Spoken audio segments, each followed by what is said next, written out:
Hello दोस्तों, आइए करते हैं आज की करंट अफेयर के महत्वपूर्ण प्रश्न। क्वेश्चन 1, 5वें राष्ट्रीय युवा संसद महोत्सव 2024 में प्रथम पुरस्कार किसने जीता है?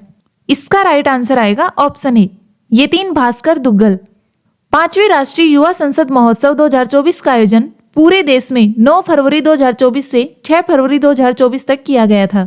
2024 की थीम है young voice, young age and empire for nation transformation. Haryana के यतीन भास्कर दुग्गल ने प्रथम स्थान प्राप्त किया है, तमिलनाडु की वैष्णव पिचाई ने दूसरा स्थान और राजस्थान की कनिष्का शर्मा ने तीसरा स्थान प्राप्त किया है। पहला राष्ट्रीय युवा संसद महोत्सव 2019 में आयोजित किया गया था। इस महोत्सव का उद्देश्य है लोकतंत्र की जड़ों को मजबूत करना। Question 2, NITI for states platform किसने लॉन्च किया है? इसका राइट आंसर आएगा option A, Ashwini Vaishnaw. Railway और आईटी मंत्री अश्विनी वैष्णव जी ने नीति आयोग का नीति फॉर स्टेटस प्लेटफॉर्म लॉन्च किया है।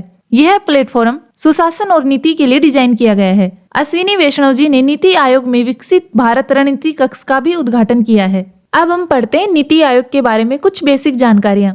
नीति आयोग को भारत का थिंक टैंक भी कहा जाता है। नीति आयोग की फुल फॉर्म है national institution for transforming India. इसकी स्थापना 1 जनवरी 2015 को हुई थी। इसका मुख्यालय नई दिल्ली में स्थित है। इसके अध्यक्ष हैं नरेंद्र मोदी जी, उपाध्यक्ष हैं सुमन बेरी। नीति आयोग के सीईओ हैं BVR Subrahmanyam. Question 3, MethaneSAT किसने लॉन्च किया है? इसका राइट आंसर आएगा ऑप्शन सी, स्पेसएक्स।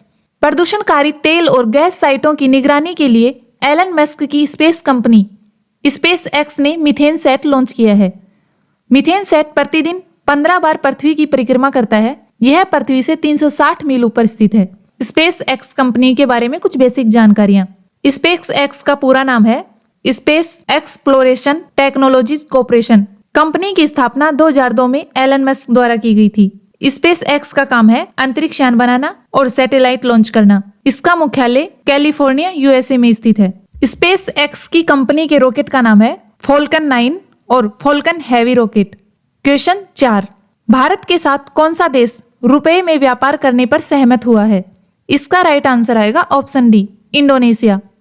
भारत और इंडोनेशिया राष्ट्र अपनी घरेलू मुद्राओं में रुपए और रुपया में व्यापार करने पर सहमत हुए हैं। भारत की करेंसी है रुपए और इंडोनेशिया की करेंसी है रुपया। इस समझौते पर रिजर्व बैंक के गवर्नर शक्तिकांत दास और बैंक इंडोनेशिया के गवर्नर पेरी वारजियो ने हस्ताक्षर किए हैं। इससे इंडोनेशिया के निर्यातकों को और आयातकों को घरेलू मुद्राओं में बिल और भुगतान करने में आसानी होगी। इंडोनेशिया के बारे में कुछ बेसिक जानकारी। इंडोनेशिया की राजधानी है जकार्ता। इंडोनेशिया की मुद्रा है रुपया। इंडोनेशिया के राष्ट्रपति हैं प्रोबोवो सुबियांतो। इंडोनेशिया एशिया महाद्वीप में ही आता है। क्वेश्चन 5, किस राज्य के माजुली मुखौटा को GI टैग दिया गया है? इसका राइट आंसर आएगा ऑप्शन बी, असम। हाल ही में असम में पारिवारिक माजुली मुखौटा और माजुली पांडुलिपि पेंटिंग को GI टैग दिया गया है। माजुली मुखौटा 15वीं-16वीं शताब्दी में संत श्रीमंत शंकरदेव द्वारा शुरू किया गया था। मुखौटे में देवी देवताओं, राक्षसों, जानवरों और पक्षियों को चित्रित किया जाता है। इसका उद्देश्य है पारंपरिक शिल्प को पुनर्जीवित करना और बढ़ावा देना। अब हम पढ़ते हैं 2024 में ओडिशा के किन किन प्रोडक्ट को GI टैग मिला है।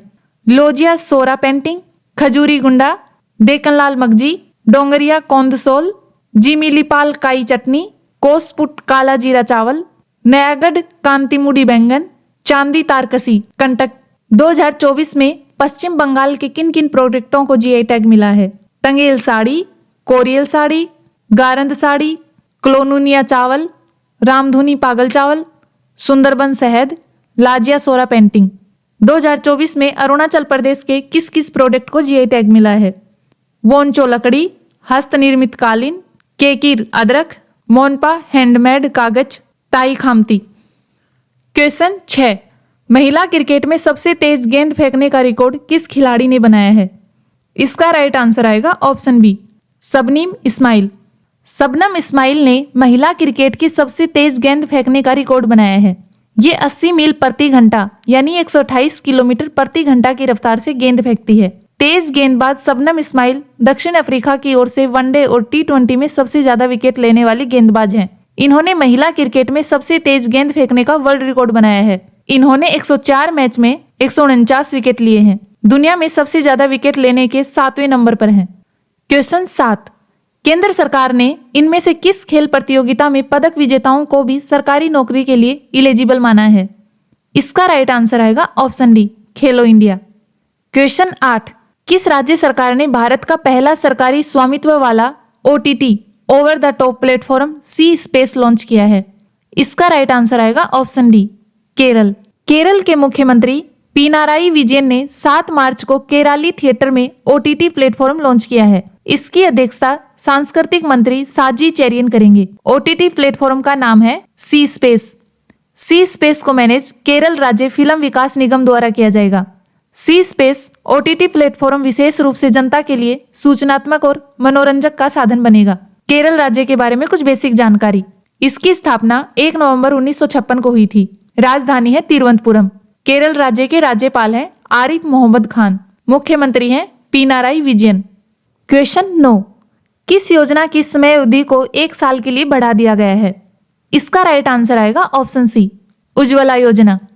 1 साल के लिए उज्ज्वला योजना का कार्यकाल बढ़ा दिया गया है। प्रधानमंत्री उज्ज्वला योजना की शुरुआत खाना पकाने के लिए लकड़ी, कोयला, गोबर के उपले आदि ईंधनों का उपयोग करने वाले ग्रामीण और वंचित परिवारों को LPG जैसे स्वस्थ ईंधन उपलब्ध कराने के उद्देश्य से पेट्रोलियम और प्राकृतिक गैस मंत्रालय ने इस योजना की शुरुआत की थी। इस योजना में BPL परिवारों को प्रत्येक LPG कनेक्शन के लिए 1600 रुपए की वित्तीय सहायता प्रदान की जाती है। इस योजना की शुरुआत 1 मई 2016 को शुरू की गई थी।